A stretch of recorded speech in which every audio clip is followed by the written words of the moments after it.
बच्चे देखते हैं इस क्वेश्चन में क्या गिवन है। एक बार है, बार ए, जिसको हमने एक स्प्रिंग से अटैच कर रखा है, जिसका length, natural length L not given है, और इस बार को पी ए थ्रेड से भी कनेक्ट कर रखा है, और दूसरी साइड इस बार को एक ब्लॉक से कनेक्ट रखा है जिसका मास इस बार के मास के सेम है। अब क्वेश्चन ये है कि अगर हम पी ए स्ट्रिंग को बर्न करते हैं या कट करते हैं, तो जो बार है वो ऑब्वियसली आगे स्लाइड करेगा इस तरह से, और जो ये स्प्रिंग है ये इसका लेंथ इंक्रीज होता चला जाएगा।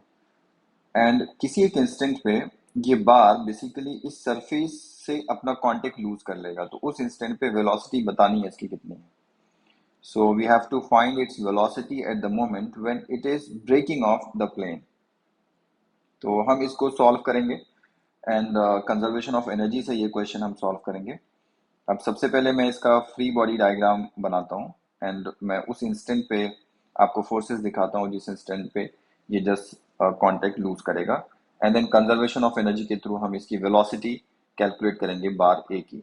एंड एक बात और है, जैसे जब ये बार आगे बढ़ेगा, जिस इंस्टेंट पे ये प्लेन सरफेस इस सरफेस से कांटेक्ट लूज करेगा, उस इंस्टेंट तक ये जो ब्लॉक बी है, ये जितना आगे डिस्प्लेस हुआ होगा ये बार, उतना ही ब्लॉक बी भी नीचे डिस्प्लेस हुआ होगा।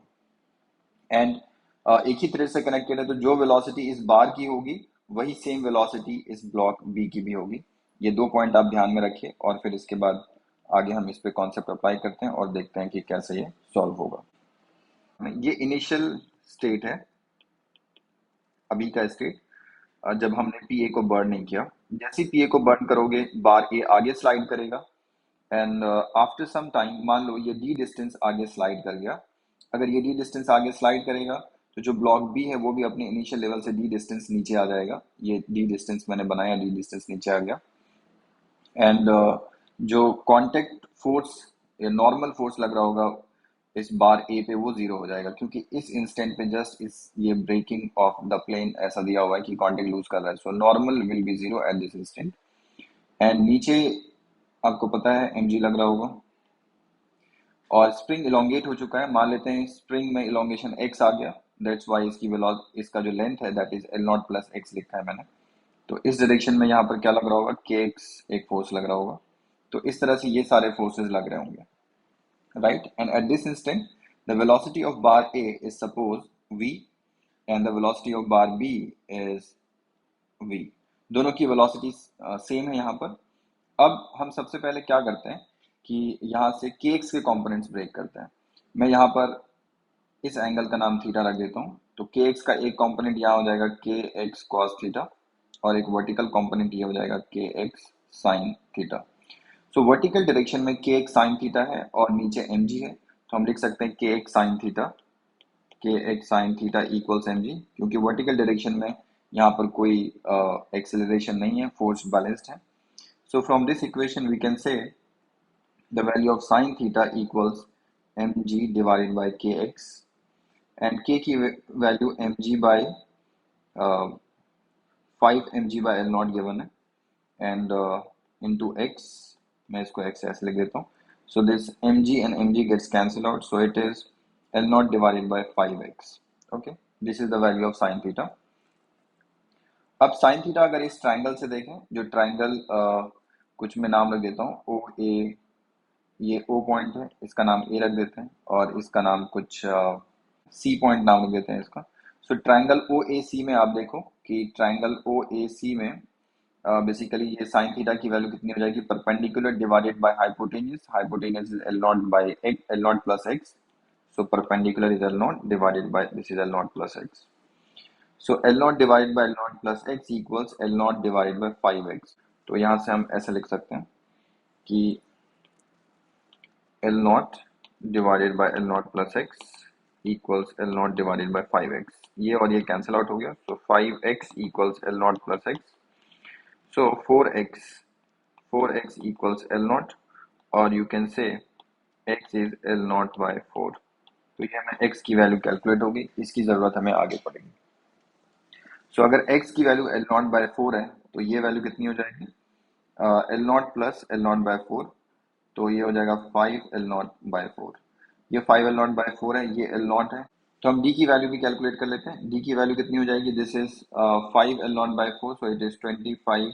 अगर इसका हम स्क्वायर कर लेंगे तो 25 L0 square/16 minus this is L0, so it is L0 square। तो 25 minus 16 is 9, 9 L0 square by 16, this is 3 L0/4, so this is the value of D। तो आपको D की वैल्यू कैलकुलेट हो गई, X की वैल्यू कैलकुलेट हो गई। अब यहाँ से हम इस पे कंजर्वेशन ऑफ एनर्जी अप्लाई करते हैं। जो इसका इनिशियल मोमेंट है, जो हमने बनाया है ये इनिशियल मोमेंट, और ये बेसिकली इसका फाइनल मोमेंट है। तो इनिशियल मोमेंट पे जो एनर्जी है वो सारी जीरो है। हम इसको पोटेंशियल एनर्जी का डिफरेंस मान लेते हैं। पोटेंशियल एनर्जी का डिफरेंस ये है। तो अब इस पे देखते हैं कि एनर्जी इनिशियल और फाइनल लेवल पे क्या है और उसको हम कंजर्व करते हैं। तो नेक्स्ट मैं लगा रहा हूँ conservation of energy. Initial instant पे जो एनर्जी थी सिस्टम की, काइनेटिक एनर्जी जीरो थी। ग्रेविटेशनल पोटेंशियल एनर्जी जीरो था, क्योंकि हमने रेफरेंस लेवल जो माना है वहीं पर उसी रेफरेंस लेवल पे जो ब्लॉक बी है वो है। एंड जो ब्लॉक ए है, बेसिकली ब्लॉक ए का पोटेंशियल जो भी होगा वो इनिशियली भी है फाइनली भी है, इसलिए हम उसको नहीं लिख रहे हैं। एंड इनिशियल लेवल पे और कोई एनर्जी है, स्प्रिंग में इलोंगेशन जीरो है, स्प्रिंग की भी एनर्जी जीरो है। And at the final state जो बार है और जो ब्लॉक है उसकी वेलोसिटी v है, तो half m v square kinetic energy होगी दोनों की, तो इसको मैं 2 से मल्टीप्लाई कर देता हूँ। प्लस जो आपको बार बी दिख रहा था वो, सॉरी, जो ब्लॉक बी दिख रहा था वो डी डिस्टेंस नीचे चला गया रेफरेंस लेवल से, तो एम जी डी उसका क्या हो जाएगा, potential energy change, means potential energy हो जाएगा। प्लस जो स्प्रिंग है उसमें इलोंगेशन बेसिकली एक्स था, तो हाफ के एक्स स्क्वायर उसका पोटेंशियल एनर्जी हो जाएगा। So this is the total energy at the final state. Now we have to calculate V from this equation. तो अब यहाँ से हम इसको कैलकुलेट करते हैं। कैसे करेंगे, this 2 and 2 gets cancelled out, mgd इस डायरेक्शन, सॉरी इस तरफ आ जाएगा left side, this is m v square, और यहाँ से ये वैल्यू है हाफ के एक्स स्क्वायर। एंड इसमें k की वैल्यू हम रख देते हैं। k की वैल्यू क्या गिवन थी, m v square plus k की वैल्यू गिवन थी 5 mg/L0 into x square.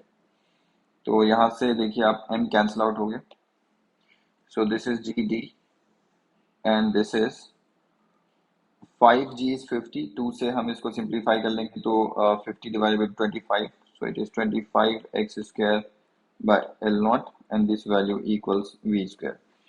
So यहाँ से हम देख सकते हैं v की वैल्यू कितनी हो जाएगी, root under this is g into D, G की वैल्यू 10 है, और d की जो वैल्यू है वो कितनी आई थी, हम देख लेते हैं d की वैल्यू।